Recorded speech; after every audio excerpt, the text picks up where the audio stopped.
Loh Beb, Habib udah gak takut di penjara? Hei, saya udah muak, saya udah bosan, udah muak, cuy. Ini Kiai Imad ini membatalkan Nasabalawi karena dibayar oleh Cina. Itu banyak orang-orang yang musuh-musuh Pak Jokowi itu sekarang lagi menolak proyek strategis nasional PIK 2. Lalu karena saya diem aja, tuh lihat Kiai Imad, kalau nasab Habib aja dikejar, tapi adanya penjajah Cina katanya di Tangerang, Banten, dia diem saja. Aktivis-aktivis sudah menolak, tapi Kiai Imad diam saja. Itu tanda bahwa isu nasab ini dibayarin oleh Cina PIK 2 katanya. Bos, itu PIK 2 itu proyeknya Baklawi, bos. Untuk membela rakyat, diborgol tangan saya, diborgol perut saya, diborgol kaki saya. Untuk apa? Membela rakyat. Kalian yang suka memecah belah, habaib dan kiai mau kalian pecah belah, sok merasa paling pintar. Apa yang telah kalian perjuangkan? Udah masuk penjara, udah pernah ditembak.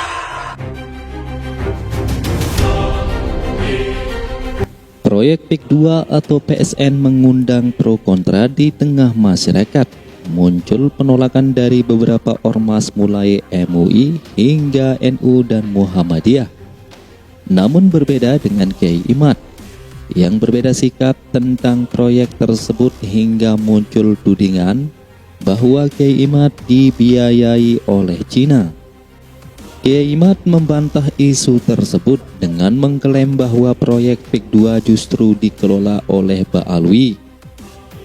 Sementara itu Habib Bahar bin Smith mengirim wasiat kepada Presiden Prabowo untuk tidak mau tunduk dan membiarkan kekayaan Indonesia dirampok oleh asing. Saya wasiatkan kepadamu, wahai Prabowo, jadilah presiden yang amanah, jadilah presiden yang adil, presiden yang cinta, yang sayang, yang peduli kepada rakyat, presiden yang bisa mensejahterakan rakyat. Rakyat telah berikan engkau amanah, rakyat telah berikan engkau tongkat kepercayaan, maka jangan sampai kepercayaan rakyat hilang kepadamu. Betul? Bawa Indonesia menjadi negara yang maju, jadikan Indonesia negara yang kuat, negara yang tidak punya utang, negara yang berdiri sendiri, negara yang tidak tunduk dan tidak takut kepada negara-negara asing, mau Cina kek, mau Amerika kek, mau Rusia kek. Kekayaan alam Indonesia, kita negara kaya raya, kita punya segala-galanya, kita punya emas, kita punya nikel, kita punya minyak, kita punya segala-galanya. Jangan biarkan kekayaan alam kita dirampok oleh negara-negara asing.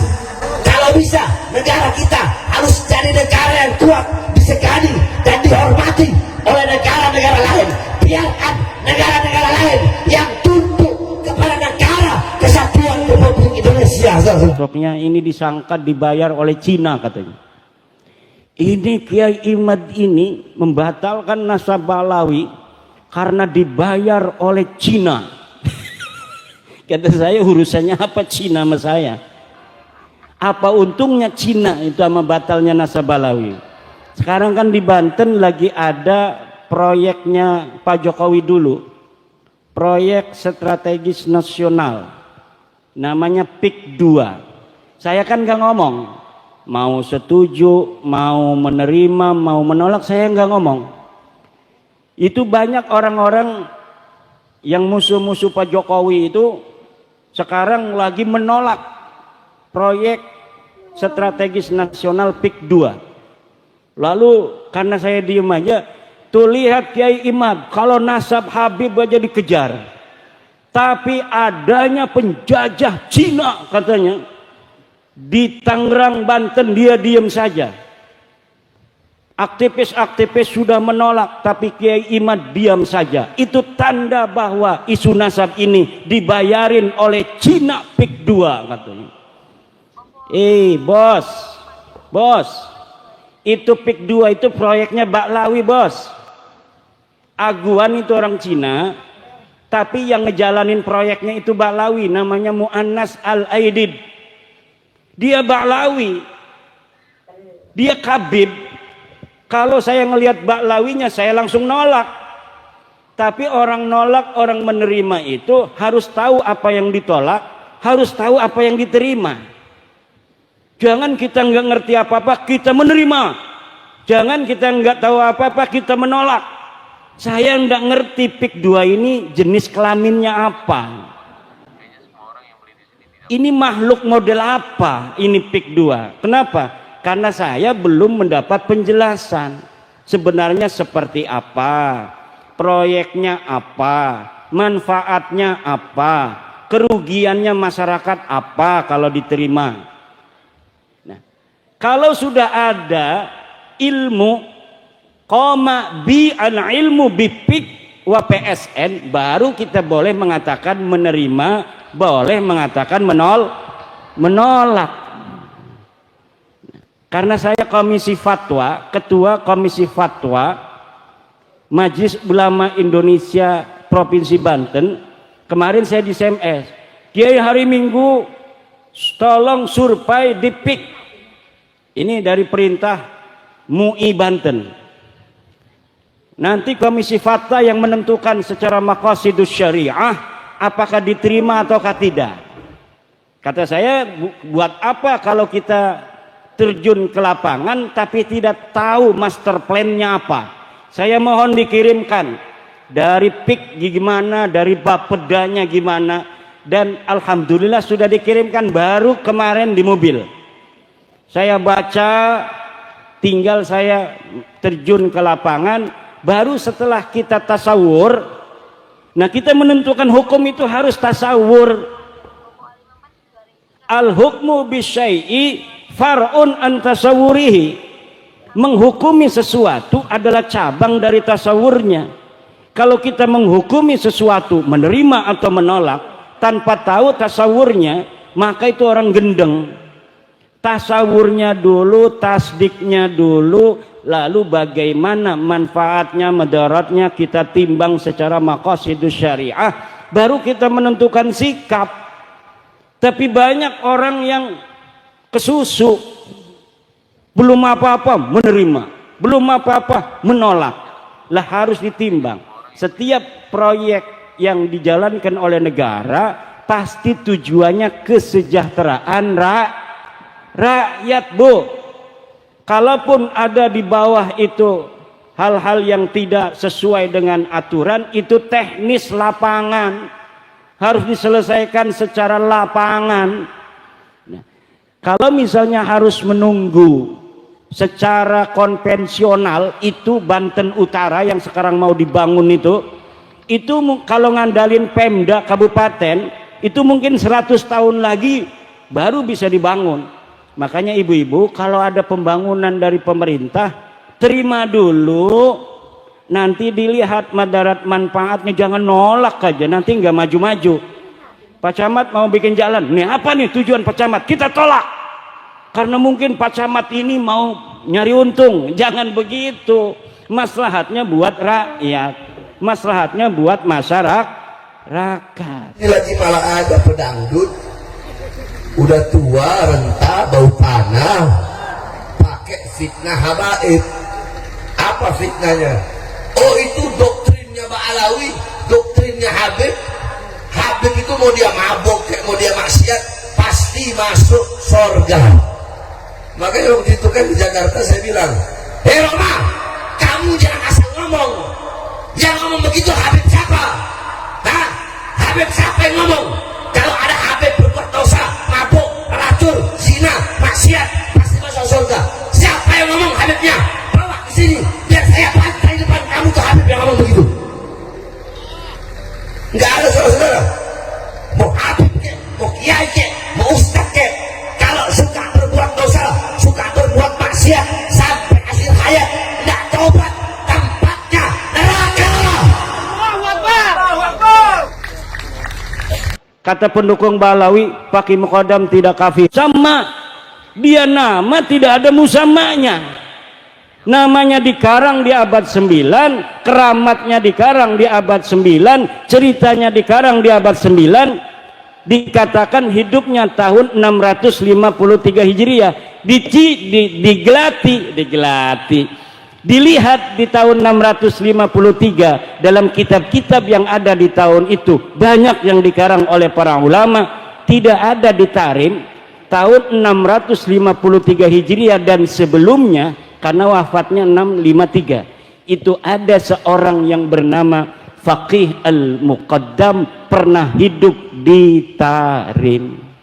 Jadi pengakuannya itu pengakuan yang dalam ilmu hadis disebut maudhu'un. Apa? Maudhu'un, palsu. Sejarahnya palsu, ngaku turunan nabinya juga palsu.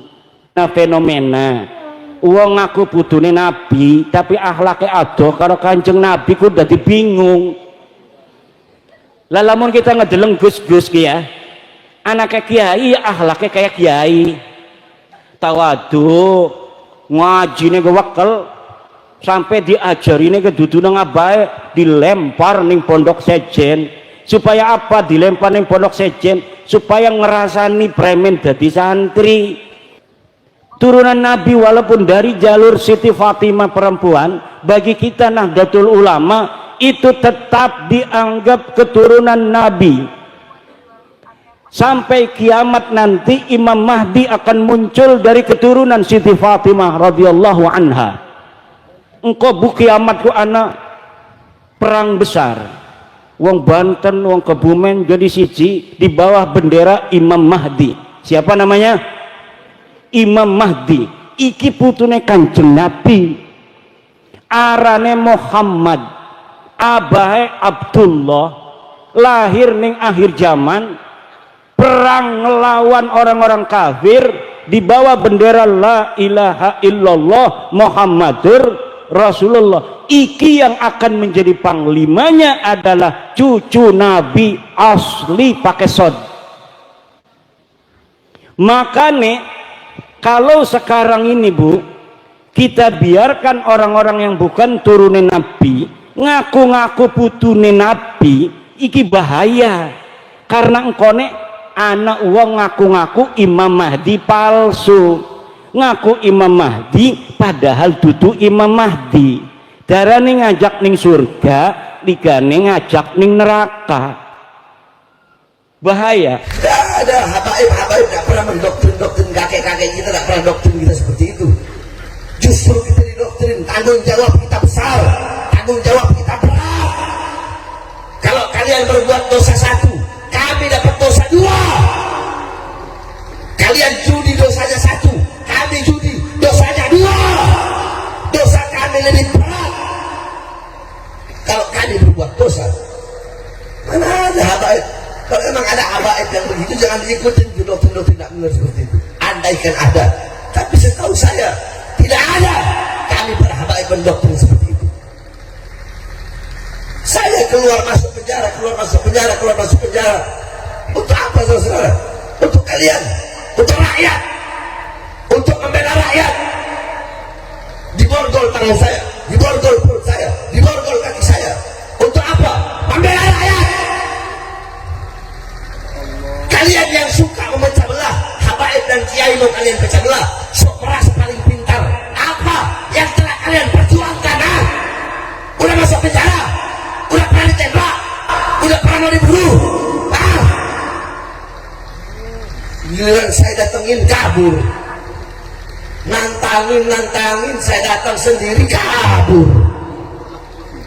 Jadi jangan pecah belah umat yang sudah damai. Betul? Betul.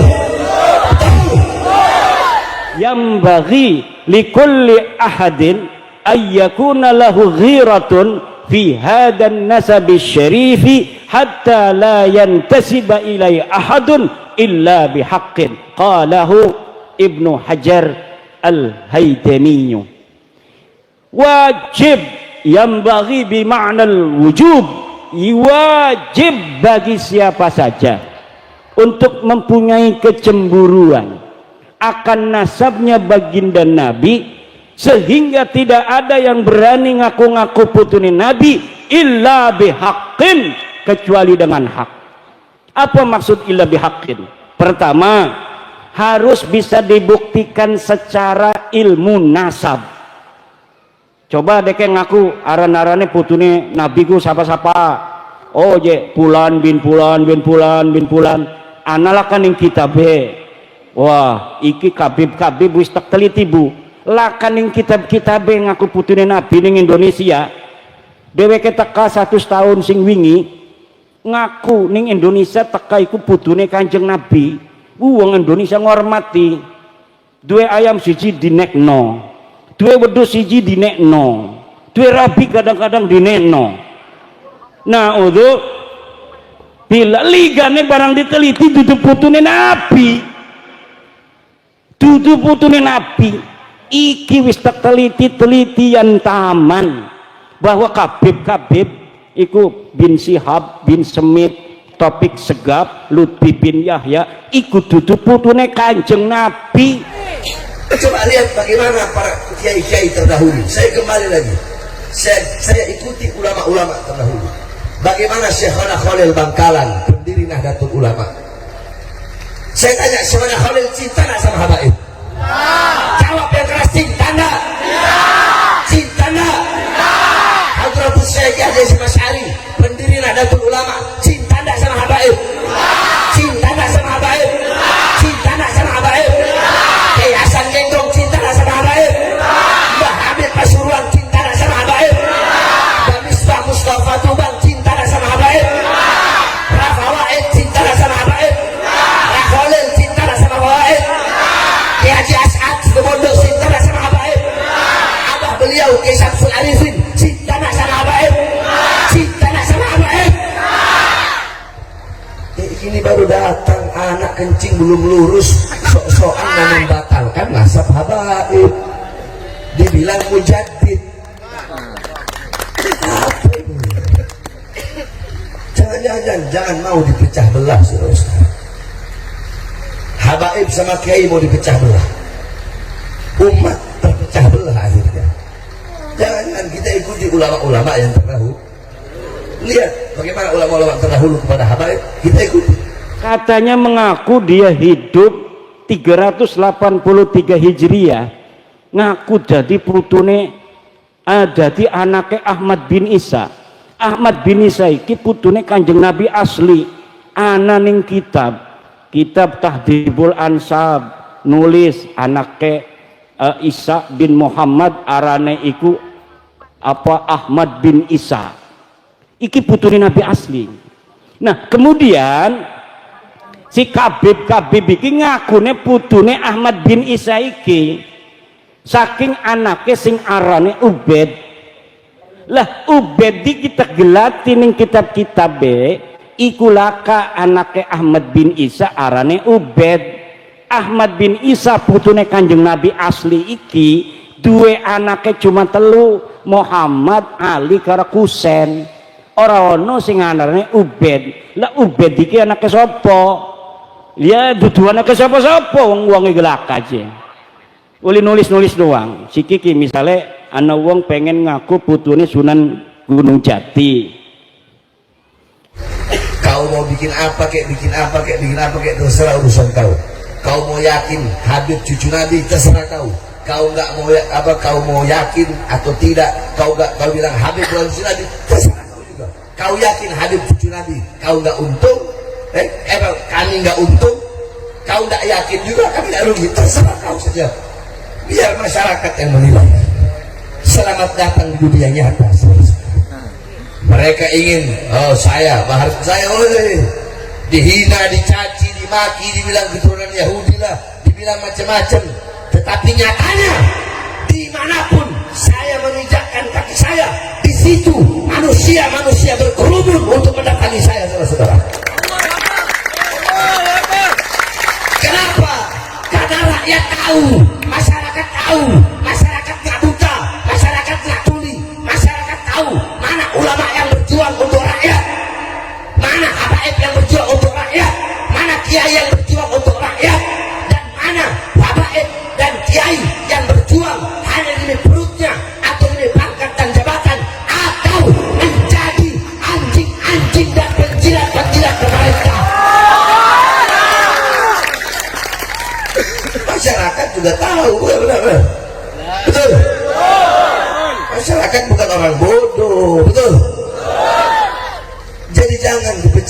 saudara-saudara. Bersatu, bersatu, bersatu. Bersatu. Walaupun beda-beda majelis taklim, walaupun beda bendera, tetap bersatu. Walaupun hanya berbeda masalah furu'iyah, tetap bersatu. Berbeda masalah thariqah, tetap bersatu. Umat Islam harus bersatu. Kita yang Islam disatukan dengan keislaman. Yang di luar Islam, yang Kristen, yang Buddha, yang Hindu, yang Katolik, walaupun mereka bukan saudara seagama, tapi mereka saudara sebangsa. Satu bendera merah putih, satu Pancasila, satu UUD 45, satu negara kesatuan Republik Indonesia. Maka wajib kita sama-sama bersatu, bersaudara, maju di barisan paling depan untuk melawan para pengkhianat-pengkhianat bangsa yang mendustakan rakyat, yang menyengsarakan rakyat. Sama-sama kita lawan mereka sampai titik darah penghabisan. Loh, Habib udah gak takut di penjara. Hei, saya udah muak, saya udah bosan, udah muak, cuy. Saya sudah bosan melihat ketidakadilan di negara ini. Saya sudah bosan melihat rakyat disewenang-wenangkan, rakyat dibikin sewenang-wenang, rakyat dibikin sewenang-wenang. Saya sudah muak melihat kesoliman, melihat kebiadaban. Saya sudah muak. Jadi saya nggak peduli dah kalian mau penjara kek, kalian mau racun kek, kalian mau tembak kek, kalian mau bunuh kek. Jangankan hanya di penjara. Bagi saya, Pak Alvin Smith, jangankan hanya di penjara. Untuk Islam, untuk umat, untuk bangsa, untuk negara, untuk rakyat, jangankan hanya di penjara. Nyawa saya, jiwa saya, darah saya, murah harganya, tumpah untuk rakyat Indonesia.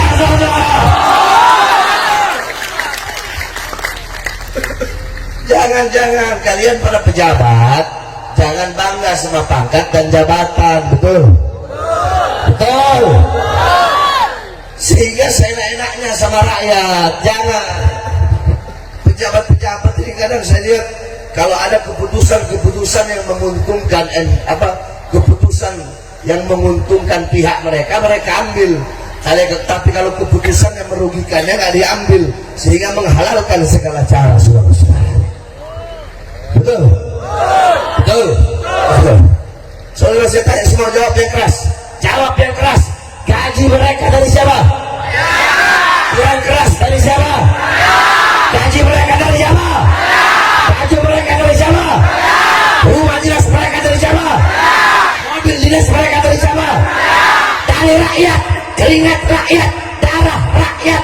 Makanya kalian harusnya melayani rakyat, karena di atas kalian bukan pangkat dan jabatan, tapi di atas kalian ada kami, bangsa dan rakyat Indonesia, yang harus kalian layani dengan sebaik-baiknya, saudara. Kalau enggak, ngapain kita mau pilih, betul? Kita pilih pemimpin yang yang amanah. Sehingga ketika ada anjing-anjing yang menggonggong, singa akan lari meninggalkannya. Kenapa? Karena singa tidak akan meladeni makhluk yang tidak setara dengannya. Kalau ada anjing-anjing yang gonggong, singa itu lari. Dia nggak mau meladeni. Sebab kenapa? Ingat, auman seekor singa lebih mahal daripada bagi singa aumannya terlalu mahal untuk meladeni gonggongan para anjing-anjing begal-begal nasab, saudara. Makanya saya mau bahas nasab. Terserah kalian mau percaya habaib cucu Nabi boleh, nggak percaya juga. Udah, jangan panggil saya Habib, panggil saya Ustadz ya, Ustadz Bahar atau Kiai Bahar, nggak apa-apa. Andai kan kalian nggak percaya, karena susah. Orang yang telah disesatkan oleh Allah tidak akan pernah mendapatkan petunjuk. Saudara-saudara, kami ini habaib bagaikan gahru. Tahu kayu gahru? Ya. Kayu gahru itu kalau kalian cium gini nggak ada wanginya. Tapi kalau itu kayu garu kalian bakar, semakin dibakar semakin angus, semakin tercium wanginya. Itulah kami para Ba'alawi. Semakin kalian hina, kalian caci, kalian maki, kalian fitnah, semakin kami akan bersinar, bercahaya bagaikan matahari, walaupun di hadapan orang-orang yang buta, saudara. Kami para habaib bagaikan besi yang semakin dipukul, semakin dibakar, dipukul lagi, dibakar, dipukul lagi, maka kami akan menjadi pedang, akan menjadi pisau yang terhunus di musuh, di leher-leher para musuh-musuh kami, saudara. Jadi gak ada ngaruhnya, gak ada ngaruh. Justru orang-orang seperti mereka itu saya kasihani, kasihan saya melihat mereka. Mereka udah berusaha menghancurkan nama habaib, mau rusak habaib. Aduh, saya bahasa gini, saya sudah bilang gak mau bahas. Intinya mereka itu adalah orang-orang yang harus dikasihani. Orang-orang yang harus apa? Serai. Ya kalau saya sih anggap mereka badut, udah kuburan. Gak ada mereka darah. Yang penting masyarakat Madura nggak ikut ketularan racunnya. Apa ada yang ketularan kan di sini? Ada yang ketularan? Ada yang ketularan?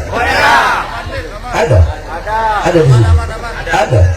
Oh, kasihan itu. Kasihan. Nggak apa-apa. Nggak apa-apa. Kasihan itu. Berarti dia tidak mengikuti para salaf dulu. Tidak mengikuti para salaf. Tadi saya nyampe sini jam 12 lewat. Iya. Sampai subuh. Ditunggu. Kenapa masih ditunggu? Kita sama Habib. Hah? Kan katanya Habib ini kan bukan cucu Nabi. Kata siapa, Beb? Yang ngomong. Ada yang ngomong iman ngomong, Ramai Rama ngomong. Saya tapi, Beb. Berarti kalian percaya nggak? Percaya nggak? Coba saya mau tanya masyarakat di sini, percaya nggak habaib itu Nabi? Percaya nggak? Percaya nggak? Percaya nggak? Oh. Berarti cuma sedikit yang keracunan ya? Sedikit. Kasihan. Yang keracunan itu kita doakan mudah-mudahan Allah kasih hidayah.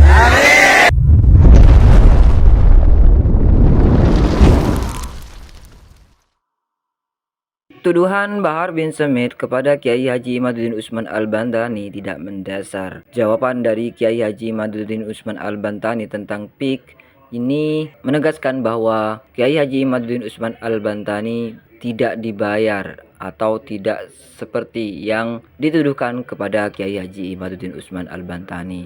Bagaimana penilaian dari teman-teman semua? Silahkan lanjut di kolom komentar. Terima kasih. Selalu support Arman Al-Fatih agar bisa selalu update terbaru seputar nasab. Kita jumpa lagi di video selanjutnya. Assalamualaikum warahmatullahi wabarakatuh.